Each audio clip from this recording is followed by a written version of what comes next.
tous, je suis ravie de vous retrouver aujourd'hui pour une nouvelle chronique scribée. Aujourd'hui je vais lire l'histoire de Lily Kane qui s'intitule Mr. Fernandez. Alors c'est une histoire au contenu sensible, donc je présume que c'est pas approprié aux moins de 18 ans, je suppose, voilà. Ça doit être un truc érotique, pervers narcissique, ah bah ça tombe bien. Oui, parce que je vois ici sur la couverture il est marqué quand l'amour dépasse la violence. Voilà, donc on va voir ce que ça donne. Je vous rappelle que si vous voulez que je chronique votre histoire sur Scribd, il faut attendre que les inscriptions soient ouvertes et donc je les ouvre sur ma page Facebook. Je prends 5 histoires par 5 histoires, donc voilà, il faut attendre que les inscriptions soient ouvertes pour proposer votre histoire. Et donc ici je vais commencer par le résumé qui est quand même bien fourni. On va voir ce que ça raconte. Pour Lisa Swan, étudiante, seul son rêve de travailler dans le journalisme occupe ses pensées. Mais c'était avant de partir faire un stage de 4 mois dans le plus grand magazine de mode du pays. Joshua Fernandez, le fils de la patronne, un homme séduisant et très autoritaire, va mettre Lisa dans tous ses états. Il se servira de ses atouts de séducteur pour faire ressortir les désirs non avoués de l'étudiante, qui ne le laisse pas indifférent. En réalité, Joshua est un pervers narcissique, jaloux et possessif.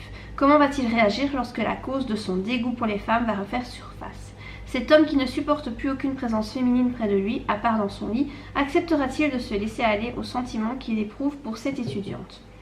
Elle, une jeune femme avec un fort caractère, arrivera-t-elle à concilier son travail et son incontrôlable attirance pour cet homme dépourvu de sentiments? Mais c'est sans compter Jordi, l'ami d'enfance de Lisa, qui va tout faire pour récupérer celle qu'il aime passionnément. Parviendra-t-il à ses fins? Venez découvrir le dénouement de cette histoire qui mélange la violence, le sexe et l'obsession. Alors, il y a quelque chose qui ne va pas dans ce résumé. C'est bien de terminer un synopsis comme ça par un questionnement. Voilà, tu termines le synopsis par un questionnement qui donne envie au lecteur de découvrir l'histoire. Ici, il y a beaucoup trop de questionnements. Les questionnements par rapport à Joshua Fernandez, les questionnements par rapport à Lisa, les questionnements par rapport à, je sais pas, là, son ami d'enfance, Jordi. C'est trop de questionnements. Il faut un questionnement, ou à la limite deux, mais qui concernent soit les personnages, les deux personnages, le couple Joshua Lisa, soit se concentrer sur un personnage. Là c'est trop de questionnements, on connaît pas encore les personnages en fait. Donc les questionnements que tu soulèves, là la personne qui va lire le résumé va avoir envie de se dire mais je les connais pas, moi qu'est-ce que je m'en fous, tu vois, c'est trop de questionnements. Déjà moi je supprimerais le questionnement par rapport à l'ami d'enfance.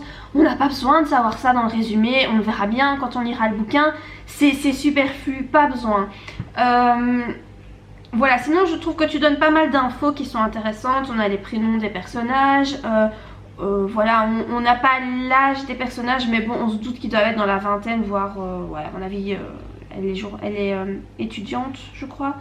La fille, je n'ai même pas retenu, mais enfin voilà. Les infos sont pas mal, on sait du coup de quoi ça va parler parce que voilà, on suppose que ça va être érotique, que le personnage principal, on voit que ça va être un gars pas terrible niveau psychologie. Le résumé est pas trop mal, mais il y a trop de questionnements, il faut revoir ça. Voilà, je vais passer à la lecture du premier chapitre. Alors, je suis à la partie 2, donc j'ai déjà lu la partie 1, j'attends de lire un peu plus pour te donner mon avis. Mais ici, ce que je peux déjà souligner, c'est que parfois, tu mets des mots pour essayer de faire joli, mais en fait, ça ne fait pas joli, ça alourdit. Ici, c'est parce que j'ai un exemple ici. Je pose violemment ma tasse sur la table basse en verre avant de m'approcher d'elle avec une expression faciale des plus fermes. Le facial n'est pas utile, ça alourdit. Donc, avant de m'approcher d'elle avec une expression ferme, voilà par exemple. Mais facial, on se doute bien que l'expression c'est sur sa tête quoi, que c'est pas une expression de je ne sais même pas où d'ailleurs. Tu vois, il faut bien se dire que le lecteur, ça c'est une erreur que je vois souvent, le lecteur n'est pas con, le lecteur n'est pas débile, il est quand même doté d'intelligence et donc il supposera assez logiquement que c'est une expression faciale et pas une expression dont je ne sais même pas quoi. Donc ici le facial, tu vois, il n'est pas logique. Le lecteur, voilà, il n'a pas besoin que tu précises ça. C'est lourd et en plus ça donne un sentiment que tu prends le lecteur pour un débile. Voilà, donc il faut faire attention à ce que tes mots soient justes, soient utiles et pas juste rajoutés pour faire joli, parce que ça marche pas. J'ai aussi vu à un moment donné, tu utilises le mot supprimer et je trouve que c'est un peu maladroit. C'est pas incorrect dans la phrase, c'est quand tu parles des photos, que la réputation du père de Joshua a suffi à supprimer les preuves ou quelque chose comme ça. Supprimer n'est pas faux, mais ce serait mieux de mettre effacer, parce que supprimer ça donne l'impression que tu retires un truc violemment. Effacer ça donne plutôt une impression que tu gommes quelque chose. Je sais pas si c'est très clair ce que je veux dire. La langue française en fait est très riche, il y a énormément de vocabulaire et de subtilité dans les mots qu'on utilise. C'est vraiment une langue qui est très très riche. Et donc il y a dans des termes comme ça qui sont synonymes, des petites différences, des petites subtilités qui servent à quelque chose. Donc le verbe supprimer n'était pas une erreur, mais ça aurait été mieux de mettre effacer. Donc je remarque comme ça dans les mots que tu utilises, parfois il y a des mots qui seraient mieux que d'autres de par leur subtilité. Alors attention, tu écris parfois des phrases qui ne sont pas... encore une fois c'est un problème de vocabulaire. Tu écris ici « Ma main se sort de son bras pour attraper violemment ses cheveux roux, bouclés et crépus. » Ma main se sort de son bras. Est-ce que sa main est à l'intérieur du bras de la fille? Sortir ici, c'est pas le bon mot. Je trouve que... voilà, ce que je repère en tout cas pour le moment, c'est des soucis de vocabulaire. Des mots qui ne sont pas utilisés de façon adéquate. Alors ici, tu le compares à Cruella. Donc il dit moi, infâme, je suis bien pire que Cruella. Alors ici, je trouve que la comparaison n'est pas bonne. Oui, Cruella, c'est une sale garce, voilà, c'est quelqu'un de mauvais. Mais en fait, là, dans ton texte, tu es dans la tête d'un homme, Joshua. Alors un homme ne va jamais se comparer à un méchant féminin. Non. Il va se comparer à un méchant masculin. Exemple, tu aurais pu mettre moi, infâme, je suis bien pire que le Joker. Ça par contre, ok, c'est plausible. Un homme ne va pas se comparer à une femme. Surtout que là, le mec, il est horrible, il est arrogant, un but de pouvoir, il est même méchant et effectivement cruel. Il est cruel, c'est quelqu'un en tout cas de ce que je vois là, de profondément mauvais. Il a très peu de considération pour la gente féminine, il n'en a même pas du tout. Donc il va pas aller se comparer à une femme en fait. Je sais pas si c'est très logique ce que je dis, enfin si tu comprends bien où je veux en venir, mais là pour moi la comparaison, elle est très illogique. Du coup en fait on sent que c'est une femme qui a écrit le texte. Parce qu'on sent bien qu'on n'est pas dans la tête d'un homme. Voilà, je sais pas si c'est logique ce que je dis, si tu comprends bien. Encore attention dans tes tournures de phrases. Certaines phrases sont très bien écrites. Et puis d'autres sont extrêmement maladroites. Ici, je vois comme phrase « Je n'ai même pas entendu Charles rentrer tellement que la musique est forte. » C'est pas du tout beau. C'est pas correct. D'un point de vue français, c'est pas correct. Tellement que la musique est forte. Bah non, tellement la musique est forte. Le que ici, c'est un langage très oral en fait, très parlé. Et c'est ça qui est assez curieux dans ton texte, c'est que certaines phrases, je les lis, je me dis c'est bien écrit. Et puis d'autres phrases, je me dis oh là là là là, ça va pas, ça va pas du tout, c'est trop langage parlé. Voilà, ça montre qu'il y a encore un petit peu de travail à fournir. Alors attention à ne pas donner des détails, en fait on s'en fout, c'est complètement inutile. Ici tu écris en fait qu'il se dirige vers la salle de bain où il se met nu. Jusque là c'est logique, on suppose qu'il va se laver, hein, bon. Mais la musique qui passe ne lui plaît pas, donc il retourne au salon pour changer la musique, et bon il est toujours nu et son homme a tout faire, et là dans le salon il le voit nu. Mon Dieu c'est grave. Bon il dit ici comment tu dis, oui, rassurez-vous ce n'est pas la première fois qu'il me voit nu. On s'en fout en fait. Tu vois ce genre de détails que tu donnes, bah on s'en fiche. En plus les hommes entre eux en général ils n'ont pas trop de problème à se voir nus. C'est pas comme les filles, encore une fois on voit que c'est une fille qui écrit le texte. Voilà. En général les hommes entre eux ils n'ont pas de soucis avec la nudité. C'est pas comme les femmes où nous on n'aime pas trop qu'une autre femme nous voit nus. Mais les hommes en fait en général quand tu vois tous les sports, le foot, le basket, n'importe quoi, ils sont dans les douches, ils se lavent, ils se déshabillent tous ensemble, ils n'ont pas de problème en général avec ça. C'est vraiment ça plus un problème féminin.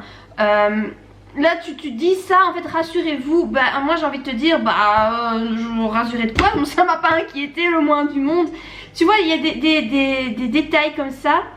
Je remarque voilà, dans les 2 premiers chapitres que je suis en train de lire, il y a des choses il y a un travail qui devra être fait pour supprimer beaucoup de choses. Il y a beaucoup de trucs qui doivent être supprimés dans ton texte.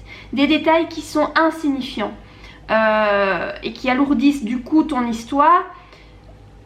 Voilà, il va falloir relire tout ça. Tu termines aussi cette deuxième partie de ton chapitre 1 par une question. Mon métier rempli de voyages d'affaires et de paperasse me rend vivant. Je suis le 3e gérant de Believen, le journal de mode le plus réputé du pays. Qui pourrait tout changer? Une fille peut-être? Dans vos rêves. En fait le mec on le connaît pas encore, on est au chapitre 1. Pourquoi est-ce qu'on se poserait des questions sur lui? Toi dans ta tête, je pense que je sais ce qui se passe en fait. Enfin, je vais essayer de deviner. En tant qu'auteur, dans ta tête, tu as déjà créé une partie de ton histoire, ou peut-être même toute ton histoire. Tu connais très bien ton personnage. Le problème, c'est que je pense que tu ne te mets pas dans la tête du lecteur qui, lui, ne connaît pas du tout ton personnage. Donc, en fait, il s'en fout de la vie de ton personnage. En fait, le lecteur, lui, n'a pas de questionnement par rapport à ce personnage. Il le découvre tout simplement. Donc, quand tu dis qui pourrait tout changer, une fille peut-être, on s'est pas posé la question en fait. Donc, je sais pas si c'est très clair hein, ce que j'essaye d'exprimer. C'est pas toujours facile. Hein. Je ressens en fait un malaise dans ton texte et j'essaie de l'exprimer comme ça. Je pense que tu ne te mets pas assez à la place du lecteur. Voilà, en tout cas dans ces 2 premières parties. Alors, je suis passée en fait au tout dernier, la dernière partie, ton chapitre 4, partie 3, la rencontre. Je suis étonnée que ce début de chapitre, donc c'est le point de vue de Lisa, bon, voilà l'héroïne. C'est un tout petit paragraphe, hein, point de vue de Lisa. Tu mélanges le passé simple et le présent. Ça va pas ça. Il faut choisir l'un des deux. Et a priori ton texte est au présent, donc tu écris par exemple ici: en levant les yeux vers lui, ma respiration se coupa quelques secondes. Ses yeux bleus, pareils que les miens, me fixaient tendrement. Dans cette position, dans ses bras musclés qui me tiennent pour que je ne tombe pas, un sentiment étrange me pénètre. Mais non, c'est en levant les yeux vers lui, ma respiration se coupe quelques secondes. Ses yeux bleus, pareils que les miens, me fixent tendrement. Il faut pas mettre une phrase au passé et puis une phrase au présent. Non, non, non, tout doit être au présent. Je ne comprends pas. Il y a quelque chose qui ne va pas dans son dernier chapitre. Donc on a le point de vue de Lisa qui fait un petit paragraphe. On passe ensuite au point de vue de Joshua. Alors déjà ça va pas. Voilà. Si tu veux écrire de 2 points de vue différents, il faut faire un point de vue, un chapitre par point de vue. Mais pas un petit paragraphe comme ça qui sort de nulle part et puis repasser à une autre personne. Ça va pas. C'est un point de vue par chapitre. Et donc ici tu as le point de vue de Joshua. Et ce que je comprends pas, c'est que dans le point de vue de Joshua, tu as un paragraphe. Et puis le deuxième paragraphe, c'est: les bras de cet homme musclé se montrent maintenant plus fermes. Je n'arrive pas à le quitter des yeux. Je pense qu'on repasse au point de vue de Lisa. Mais tu ne le précises pas. Et de toute façon, même si tu le précisais, moi je te dis, c'est pas logique de faire comme ça. C'est un point de vue par chapitre. Ça ne va pas. Cette 3e partie là, ça va pas. En plus, tu n'accordes pas tes participes passés. Je suppose qu'on est revenu à Lisa, puisqu'elle parle du bras d'un homme musclé. Donc je suppose que c'est pas Joshua qui voit un homme en disant oh il a des bras musclés, je suppose hein. Et donc ici tu mets par exemple: je suis figée, incapable de bouger. Je suppose que c'est Lisa qui est figée. Donc il faut mettre le figé au féminin, mais là tu l'as mis au masculin. Voilà, comme tu peux le voir, moi je suis complètement perdue dans ta partie ici. Et ça, c'est pas possible. Voilà, il faut absolument revoir ça.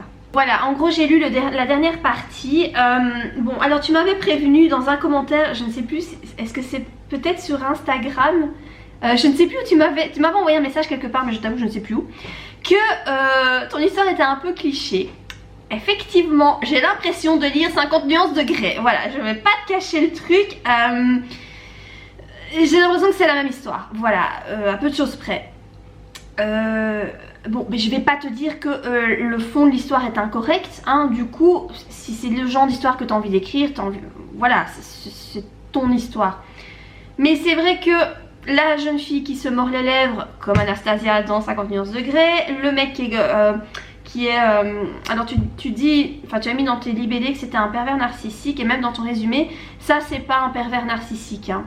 Voilà, étant donné que j'écris un livre sur les pervers narcissiques, je commence à être un peu rodée sur ce qu'est un pervers narcissique. Ici c'est pas un pervers narcissique, c'est un psychopathe, ou un sociopathe, ou un...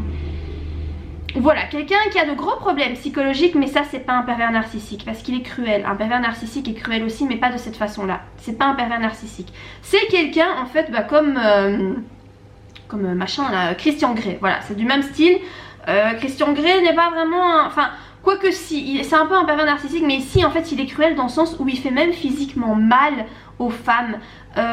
Pour moi il est vraiment sociopathe ou psychopathe ou quelque chose comme ça, mais c'est pas un pervers narcissique. En tout cas quand je lis ça, enfin j'ai lu les 2 premiers chapitres où on est vraiment dans la tête de Joshua, pour moi c'est pas ça un pervers narcissique. Donc attention, attention, je pense que les termes sont pas bien utilisés.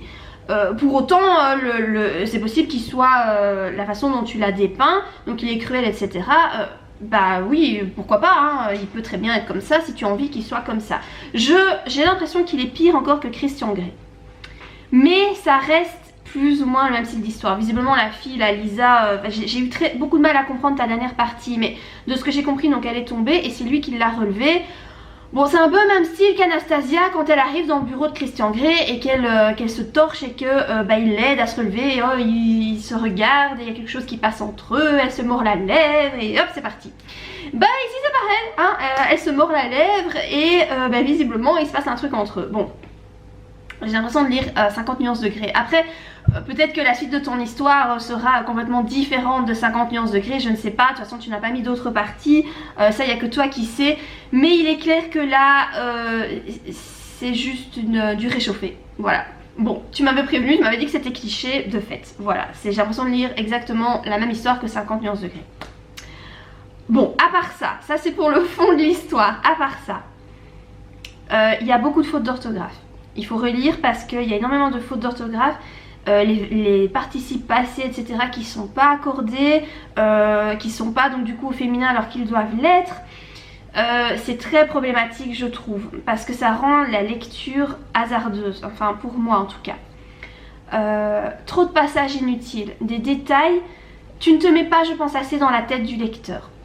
Il faut vraiment se mettre dans sa tête, se dire que le lecteur découvre tes personnages pour la première fois. Donc tu soulèves des questionnements que le lecteur ne se soulève pas en fait, qui s'en fout. Il faut que le lecteur apprenne à connaître tes personnages et à les apprécier. Parce qu'il faut bien se dire qu'au début de ton histoire, le lecteur, ce sont des personnes inconnues pour lui. Donc il y a des questionnements que tu soulèves que le lecteur s'en fout complètement. Donc attention à ça. Trop de détails sur certaines choses qui sont inutiles.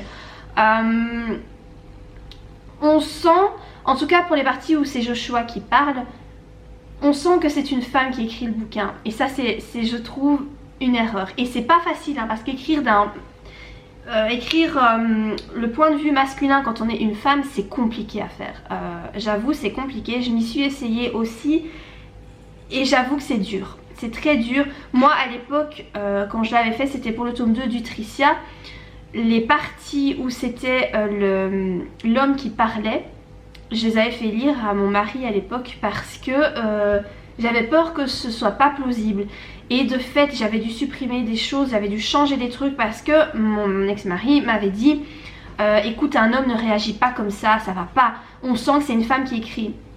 Et ici je te le dis la même chose, on sent que c'est une femme qui écrit. Donc attention, moi je te conseille de trouver un homme et de lui faire lire les points de vue masculins. Parce que là on sent que c'est une femme qui a écrit.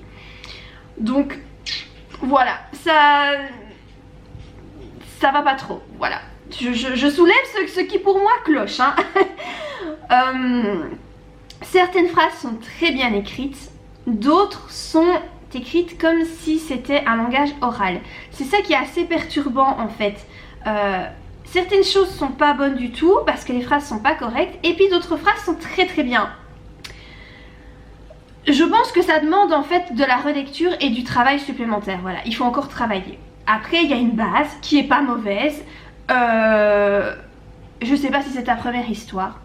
Si c'est ta première histoire, j'ai envie de te dire c'est normal. La première histoire est toujours très imparfaite et il faut commencer de quelque part. C'est très bien, voilà, c'est très bien. Si c'est ta première histoire, tu commences, c'est très bien. Voilà les petits soucis que moi je soulève.